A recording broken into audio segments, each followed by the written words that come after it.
Helly, anong balita ang nasagap ko na ikakasal na si Benedict kay Diana sa Sabado? Naghuhurumintadong salubong naman ni Vince pagbukas ng pintuan ng hotel. Amoy alak ito at mukhang bagong gising lang. Wala akong idea sa nangyayari, Vince. Nakita ko lang yung tungkol sa article ngayon at hindi rin ako makapaniwala na nangyayari nga ito. Mukhang mapupunta sa wala ang effort natin para maalis sa pwesto si Benedict. Pati si Mrs. Santillan ay kumikilos na rin ito. Akala ko ay willing siyang ibigay sa akin ang posisyon na yon dahil ako ang parang naging anak-anakan at katuwang ni Tito Manuel sa kumpanyang noong wala sa tabi niya ang anak niya dahil sa ibang bansa nagpapakasarap. Galit na sabi naman nito. Ano ko ba naman, Vince?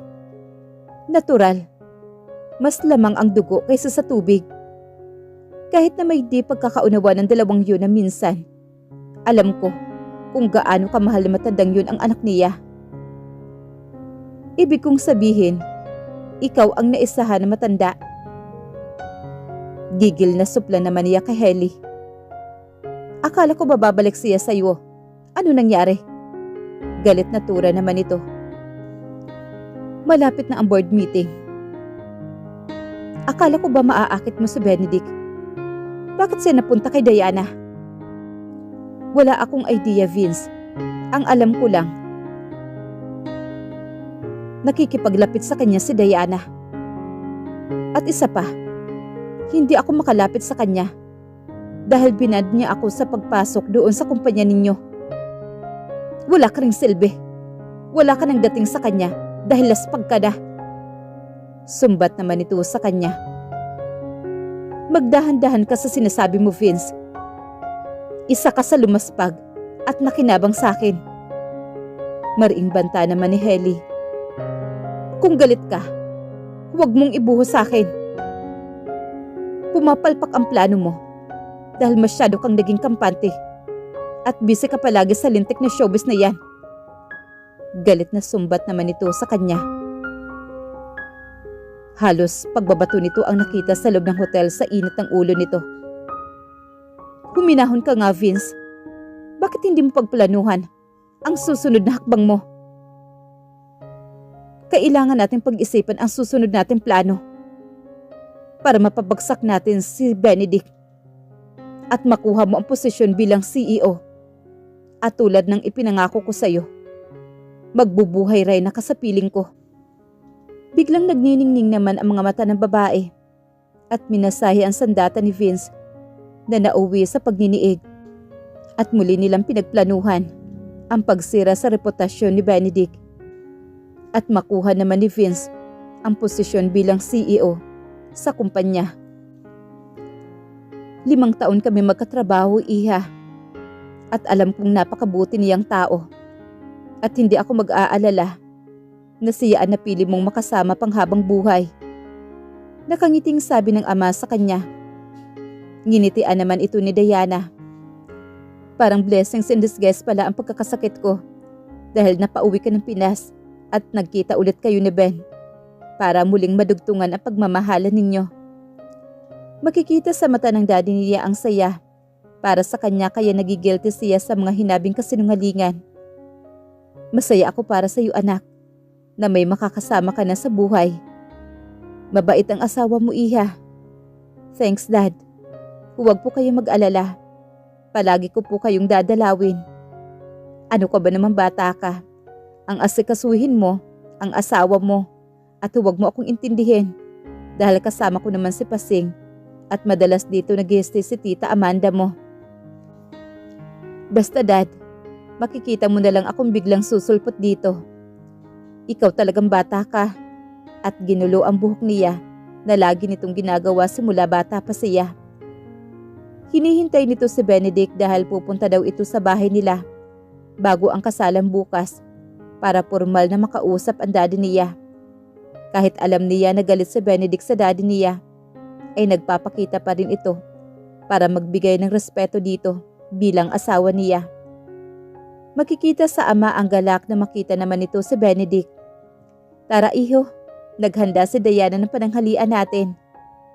Makikita na excited na makita ng daddy niya si Benedict. Makikita pa rin niya dito ang hindi ganoon na palagay ang loob nito sa daddy niya. Salamat po. Magalang na sagot naman ni Benedict. Alam mo ba, iho, bago ako nagkasakit, ay marami akong gustong sabihin sa'yo. Pero nangyari na ang hindi dapat mangyari. Nabanggit sa akin ni Diana na you cleared my name sa lahat ng pang-aakusa sa akin sa kumpanya. Maraming salamat, iho. At pinaniwalaan mo ako. It means a lot to me. Patutunayan ko sa iyo, iho, na malinis ang konsensya ko at may gusto lang mag-frame up sa akin. Maluhaluhang pahayag naman ng daddy niya. Makikita sa mukha ni Benedict na nagtitimpilang ito. Daddy, wag na po natin pag-usapan yon. Ngayon ang tungkol doon. Ang importante po, nalinis na po ang pangalan at reputasyon po ninyo. Oo nga, iha. Pasensya na mga anak ko at masyado lang akong na-overwhelm sa pagdalaw ni Ben. Tawag naman niya dito. Hindi niya alam kung anong dumaan sa isip ng binata. Kumain na tayo? Pag-anyaya naman niya sa dalawa. Maganang kumain naman ang daddy niya at si Benedict naman ay medyo tamilmil sa pagkain. Is there anything wrong, Ben? Tanong niya dito. Ayaw mo ba ang niluto ko? Aniya naman dito. Okay lang ako, Diana. Huwag mo akong intindihin. Anito naman sa kanya. Ang daddy naman niya ay medyo tinitimpla din ang kausap dahil alam nito na may lamat na ang dating samahan ng mga ito. Magalang naman na sumagot si Ben sa mga tanong ng daddy niya. Pumunta siya saglit sa kitchen para i-prepare ang kanilang dessert. Mula sa may bintana ng kitchen ay kita niyang mukhang seryoso ang usapan ng dalawa.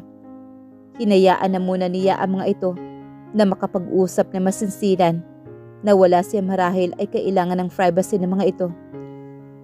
Sinerve na niya ang lettuce menu niya sa kanyang cafe sa Canada. Very pleased siya dahil nagustuhan ng dalawa ang ginawa niyang dessert. For some reason, ay nahihiling niya na sana magbalik ang dating samahan ng dalawa. Pero sa tingin niya ay may lamat na iyon. At tanging panahon na lamang at ang katotohanan ang makakapagpabago noon. Sa araw ng kanilang kasal, maraming politiko at mayayamang tao ang dumalo. Napabalita pa ito sa isang malaking TV station. Napakagwapo naman ni Ben sa suot na black tuxedo. Lahat din ay pumuri sa wedding gown na sinuot niya, nagawa naman ni Michael Cinco. Ginampanan nila ang kanilang tungkulin bilang husband and wife, na ipinakita sa madla kung gaano sila nagmamahalan. At nang i-anunsyo na ng pari na pwede na siyang halikan ni Benedict, ay pinakilig ni Benedict ang mga guest sa mahaba-habang halik na ginawa nito sa kanya. Napuno ng kantsawan ng simbahan dahil sa ginawang iyon ni Benedict. Ang mokong talagang nagpakitang gilas sa kasal. Tahimik lang ang lalaki na hindi maarok ang iniisip. Sa isang sikat na hotel-restaurant ang reception. Napakaganda ng pagkakaayos nito at para yung nakikita niya sa magazine. Punong-puno iyon ng karangyaan. May program na nakahanda at nag-i-enjoy ang mga panauhin at mga palaro ng host. Napakatouchy nito sa kanya at paminsan-minsan ay hinahalikan siya nito. Paminsan-minsan ay niyayakap niya ito sa may baywang, lalo na't pag may nagpo-photo sa kanila. Nang i-announce ng host ang first dance nila, ay napunta sila sa gitna ng dance floor na ni-rehearse nila kahapon.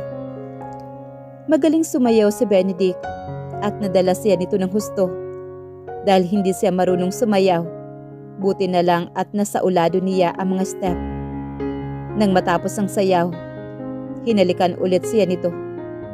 Ewan ba niya, pero may mga epekto ang mga halik nito sa kanya at nanghihina ang tuhod niya at nagiinit ang pakiramdam niya. Nagpaalam siya na pupunta sa toilet nang tawagin siya ni Vincent at iniwan ang pamilyar na babaeng kausap nito. You look so amazing, Diana. Papuri naman ito sa kanya. Kaya pala busted na ako. Nang magkita tayo, ay may pinagmamalaki ka naman palang iba at si Benedict pala yun. Nagkakilala kami noon sa Canada at nang umuwi ako dito sa Pilipinas, muli kami nagkita. Destiny ika nga. Ang sabi nito na nanunuya sa paraan ng pagkakasabi nito. Amoy alak ito at mukhang lasing na. Sige Vincent, alis na ako. Paalam naman niya dito.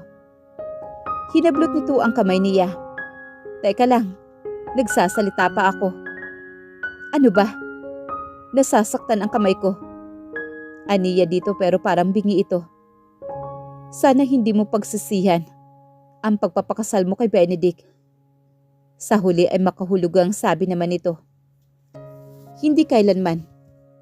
Sagot niya dito at mabilis na pumalag dito. Ewan ba niya, hindi palagay ang loob niya kay Vince sa hindi niya maipaliwanag. Kahit noong nandiligaw ito sa kanya, bago siya tumulak ng Canada, ay hindi niya ito nagustuhan. Kahit nagwapo at may mataas na posisyon sa kumpanya ni Benedict. Nang magbalik sa reception, ay halos nagsasayaw na ang mga tao at masayang nagiinuman din ang mga ito. Ito ang pinapangarap niyang dream wedding. So it is not romantic one. Alam niyang peke ang lahat ng ito. Pero at least, naranasan niyang ma-experience ang ganitong klaseng kasal. Nang matapos ang reception, ay hapong-hapo naman si Diana kahit tudong ngiti siya. Pagkatapos ng reception, ay may photoshoot pa sila. Kasi ife-feature pa ang wedding nila sa isang magazine. Everyone who attended the wedding enjoyed the party. Dahil may ballroom yun at mga cool na palaro na kinagigiliwan naman ng mga guest. Nabigla siya nang binuhat naman siya ni Ben mula sa reception. Papunta sa binok nilang para kunwari ay may honeymoon sila. Ibaba mo na ako Ben, wala na ang mga bisita. Sabi niya dito nang nasa elevator na sila. Yes, there's no more visitors. How about the people around us? Bulong nito sa kanya na naghatid ng kakaibang kiliti sa kanya. At may kasama sila doon ng mga staff ng hotel. Bumati ito sa kanila at nagpa-thank you sila sa mga ito.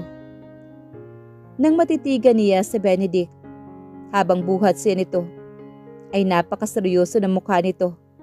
Mukhang balik na ito sa reality mood. Napakagwapo nito. Kaya lahat ng mga nakakasalubong nilang babae ay lumilingon dito. Ganoon din naman sa dalaga. Dahil maging ang mga panauhin nila sa kasal ay todo papuri sa kanyang kagandahan ang natanggap mula sa mga ito.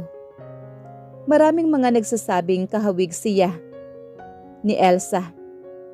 Pero sa Asian version, nang nasa kwarto na sila, ay napansin niyang naroon na pala ang mga gamit nila. Binabasa nito sa king size bed. Napakaganda ng hotel na binok nito. Lumapit siya sa may window at binuksan iyon. Makikita niya ang dagat doon kahit madilim-dilim pa ang paligid. Walang kaabog-abog na nag-alis ito ng suot na long sleeve at nilapag sa bed at dumiretso ito sa bathroom. Napako ang tingin niya sa asawa. Napakalin ang katawan nito. Mukhang alaga sa ehersisyo. Namula siya sa ginawa nito. Bakit mukhang apektado siya dito? Sanay naman siya nakakita ng ganoon. Lalo na't pag minsan sa mga lalaki nagja-jogging sa place niya sa Canada ay walang damit pang itaas. Erase. Anang isipan naman niya. Gusto sana niya magpalit muna ng damit pagpasok kanina. Pero hindi niya abot ang zipper ng wedding gown na nasa kalagitnaan iyon ng likod niya at kailangan niya ng tulong nito. Pumunta muna siya sa may balcony at nagpahangin habang inaantay itong matapos. Napalingon siya na marinig ang pagbukas ng bathroom. Pumasok na siya para kausapin ito. Pero napatili siya sa nakitang ayos nito. Bastos! Tili niya sabay takip ng mga mata niya. Napahalakak naman ito sa ginawi niya. Umusok naman ang bumbunan niya sa ginawa nito. Alam mong nandito ako. Bakit dito ka pa nagbihis at nakahubad pa? Galit na tura niya habang nakatakip pa rin ang mga mata sa kamay niya. Di ba sanay ka naman na makakita ng ganito sa Canada? Anong pagkakaiba ng ginawa ko? Sarkastikong sagot naman na animoy walang ginawang mali. Walang hiya ka talaga. Bastos ka. Ngayon pa lang, sasabihin ko na sa'yo na natutulog ako na naka-underwear lang. Or sometimes, hubad ako. Maraing wika naman ni Benedict. Huwag ka mag-alala, hindi kita pagnanasaan. Aroganting sabi pa nito sa kanya. Ang walang hiyang lalaking ito. Akala mo kung makapagsalita, ay napakapangit niya para hindi pagnasaan. Kung ikaw lang naman, hindi kita pagnanasaan. Tulad nga ng sinabi mo, sanay ako makakita ng ganyan. Nabigla lang ako kaya napatili ako. Pagkukumpose naman niya sa sarili. Buksan mo mga mata mo. Nakabihis na ako. Wika naman ito. Naka-shorts at t-shirt na nga ito. Susanay ka naman palang makakita ng ganito. So pwede bang hubarin ko na ang suot ko? Kasi mas komportable akong matulog dang naka-brief lang. Ngisi naman ito. Nasa pagtatangka na ito ng pag-alis ng suot ng pigilan niya ito. Please stop. Hindi nakakatuwa. Pigil naman niya dito. Dahil sa haba ng gown na suot, ay nawalan siya ng panimbang at natumba siya sa harapan nito at sabay silang nagland sa bed. Sa ibabaw siya nito naglanding. Magkahinang ang kanilang mukha. At parang natuliro siya sa ginawa nitong paghalik sa kanya. Hindi siya nakapag-react dahil ang tridor niyang katawan ay nagugustuhan ang halik nito. At tumugon siya dito at ginawa ang paraan ng paghalik nito na nagpalalim ng kanilang halikan. Naitulak niya ito nang bumaba ang kamay nito sa loob ng gown niya na ikinabigla naman ito. Tumahimik lang siya dahil hanggang ngayon ay napakabilis pa rin ang pitig ng puso niya. So ano? Para kang pusang nasukol dyan. Anito naman sa kanya. Nadala lang ako. At walang anuman yon. Pagmamalaki naman niya dito. Okay, kung yun ang gusto mong sabihin. Anito ng ngiting aso na lalo niyang ikinainit ng ulo. Lumapit siya dito. Gusto mong isa pa? Pambubos ka nito sa kanya. Bastos ka talagang lalaki ka. Easy lang, huwag mainit ang ulo mo. Anito naman sa kanya. Pwede mo bang ibaba ang zipper ng gown ko? Hindi ko maabot. Aniya dito pagkatapos. Tumango naman si Benedict. Tumalikod naman siya at lumapit sa may likuran niya. Nang dumantay ang kamay nito sa likod niya, ay parang nakuryente siya dito. Pagka-unsip ng gown niya, ay tuloy-tuloy na nahulog ang gown sa sahig dahil silk ang suot na gown at hindi niya iyon nahawakan na maigi. Nahantad ang dibdib niya at tanging saplot na suot niya ay ang panty niya. Natakip niya ang kamay sa dibdib niya. Pwede bang huwag kang tumingin sa salamin? Talikod ka! Mariing sigaw naman ni Diana. Sa malas ay nakaharap sa kanya ang malaking full-size mirror. Kaya kitang-kita nito ang kahubdan niya. Nakita nito ang dibdib niya bago pa niya naitakip ang kamay sa dibdib niya. Pagtalikod nito ay dali-dali siyang tumakbo papunta sa bathroom. Kulay pula ang buong mukha niya. Dinig na dinig niya ang halakhak ng walang hiya. Iba't ibang damdaming hindi pamilyar sa kanya ang pinadama ng lalaki sa kanya. Ngayon lang niya nakita ang ibang side nito at ang tawa nito ay tila ba napakahalaga. Binuksan niya ang jacuzzi at doon nag-relax dahil napagod siya sa buong araw.